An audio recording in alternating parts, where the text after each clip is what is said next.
Setelah mengenal dan memahami grafik pada platform Monex Trader, kita lanjutkan panduan ini pada pembahasan penggunaan alat analisa yang meliputi penggunaan indikator, penggunaan garis atau line, dan objek lain, kemudian penggunaan Fibonacci retracement dan expansion. Mari kita mulai dengan indikator sebagai pembahasan pertama. Indikator dapat dikategorikan dengan berbagai cara, dan dalam platform Monex Trader, indikator tersebut secara sederhana dikategorikan menjadi tren, osilator, volume, dan custom. Karena Anda ingin mengamati pergerakan euro dengan berbagai time frame atau periode, maka anggap saja dalam time frame weekly Anda ingin mengamati tren harga. Sehingga pada grafik tersebut, Anda ingin menambahkan indikator moving average. Anda dapat langsung klik pada icon fungsi indikator seperti yang sempat kita bahas pada bagian 3 lalu, yang terletak pada bagian kanan atas toolbar. Kemudian pilih tren dan indikator moving average.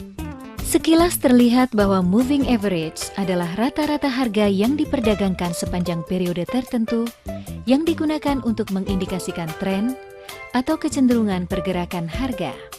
Semakin besar rentang periode yang dipilih, maka semakin banyak data harga yang dikumpulkan, sehingga semakin stabil pula indikator tersebut bergerak. Akibatnya, indikasi atau sinyal semakin sedikit, namun dengan validasi yang tinggi. Sebaliknya, semakin kecil periode, semakin sedikit data, indikasinya akan semakin banyak, sehingga validasi turut mengecil. Sebagai contoh, mari kita pilih MA dengan periode 50 pada grafik Euro Weekly. Anda dapat langsung mengetik angkanya pada parameter periode. Kemudian, Anda juga bisa mengubah warnanya, misalnya menjadi biru.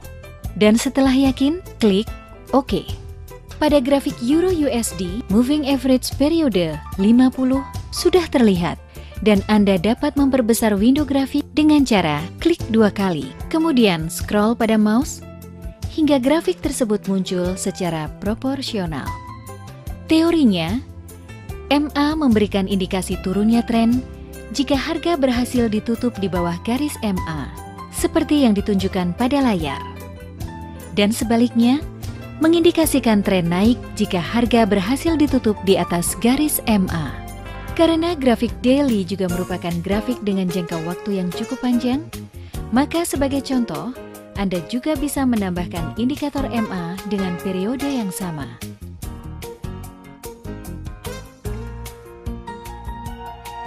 Selanjutnya, untuk mengamati grafik dengan periode yang lebih pendek dan Anda ingin menggunakan osilator, sebagai contoh stokastik, maka Anda dapat langsung menambahkannya dengan memilih osilator pada indikator, kemudian stokastik. Stokastik adalah indikator teknikal yang bergerak dalam area terbatas dari 0 hingga 100. Karena pergerakan naik turun antara range tertentu inilah, stokastik tergolong pada kategori osilator. Osilator ini terdiri dari 2 garis. Persen K merupakan garis yang bergerak lebih cepat, dan persen D, garis yang bergerak lebih lambat. Anda bisa mengatur parameternya sendiri.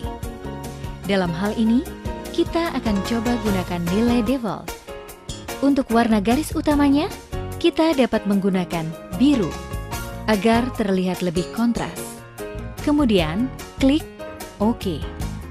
Osilator stokastik sudah muncul pada grafik H1 atau 1 jam. Anda kemudian dapat memperbesar window grafiknya dan scroll sedikit agar lebih proporsional. Secara teori, stokastik memberikan indikasi tingginya harga secara relatif atau dikenal dengan istilah overbought jika indikator tersebut bergerak di atas area 70 mendekati 100. Dan mengindikasikan rendahnya harga secara relatif atau oversold jika indikator tersebut bergerak di bawah area 30 mendekati 0. Kemudian pada grafik 5 menit, karena merupakan time frame atau periode cukup pendek, sebagai contoh kita dapat juga menggunakan stokastik dengan nilai yang sama. Dengan demikian, seluruh grafik euro yang berbeda periode tersebut sudah menggunakan indikator dan osilator masing-masing.